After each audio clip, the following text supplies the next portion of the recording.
Hey, it's Bob Goff here. I'm with my friend Jeremy Courtney and in northern Iraq. And I wanted you guys to hear from him so you knew him better, so you know the important work that he's doing here. Jeremy, thanks for hanging out. Yeah, thanks for coming to a place that has been so much in the news over the last decade or so. Yeah, it really has. How long have you been here for? We've been here 10 years. Wow. And tell me, like, what's I don't know if there's a normal week, but forecast for me the coming months, maybe out a year. What do you anticipate happening in the region? Yeah, so we have work in Iraq from the north to the south and the east to the west across all the different groups of people: Kurd, Arab, Christian, Muslim, Yazidi, minority groups, majority groups, really everyone.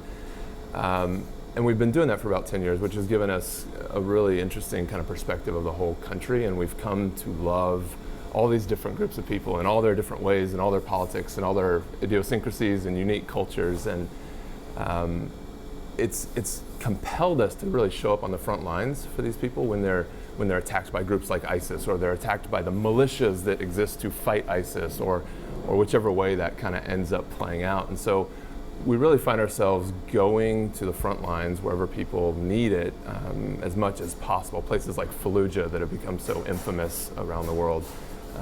Places like Mosul that today are still under ISIS control.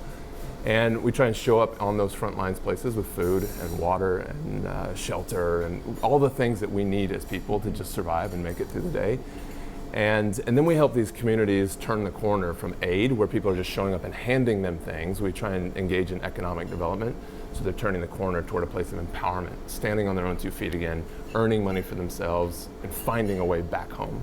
What keeps you going? Because I know this, we've talked a little bit about hope and difficulties and all that. So what keeps you at it? What keeps you encouraged? What keeps your eye on the target that you've set out there? Iraq is like this Rorschach test where you see whatever you want to see. If you come looking for destruction and despair and genocide and sectarianism, you're going to find that. I mean, it's here.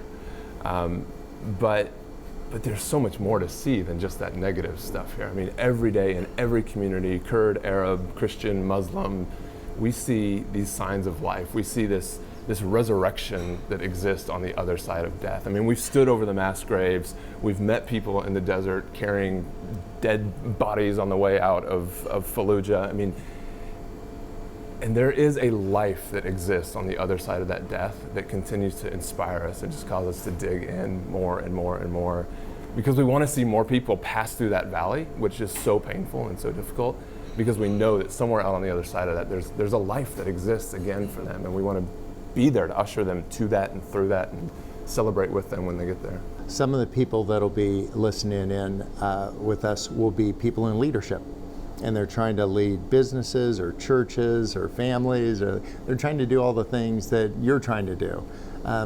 What are some of the things that you've learned along the way? It isn't like the one principle or the 3 steps too, but what's among the things that come to mind in terms of leading in difficult situations?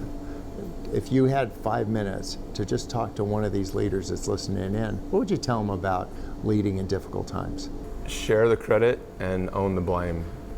I mean, I issue a failure report a couple times a year, because I've found that it's just easier. It's actually easier to be open and honest with your failures than it is to try and like hide them and manage them and stuff them down and hope that no one finds them. The more transparent I am with my kids about my failures, the more transparent I am with my wife, the more transparent we are as an organization with the world about the things that we tried and screwed up or just tried and failed.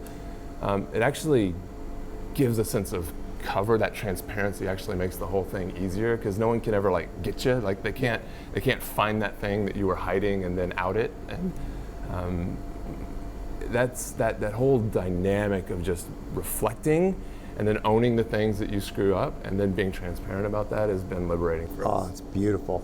How about discouragement? I mean, it's such a punk in so many leaders' lives. It just is. It's like that punk shows up again. You're just discouraged because you tried. I mean, you had such great hopes for something and it just didn't work. Help us get inside your head. When you get discouraged, what happens? I mean, it probably depends on the nature of the discouragement or what's happening, what's going on in that moment. But I think for me, a lot of it is maybe the biggest discouragement for me is probably being misunderstood. And I find myself in those moments maybe overreaching, overreacting, over-explaining, over-exerting in an effort to say, you really don't get what I'm saying. Let me like try again, and let me try again, and let me try. Often that just digs the hole even deeper. Isn't that funny? Is sometimes you think what they need is more information, and then they'll understand when actually what they need is probably just a hug. Like literally. And you and I might not be the ones to give it to them at the time, but they just need something else, and it won't be more facts that'll get them there. But to just say, that sounds like a really deeply held belief. Tell me about your kids. I know I totally do that all the time. It used to really tick lawyers off. But I was just like, tell me about your kids. And if they wouldn't tell me about theirs, I'd tell them about mine.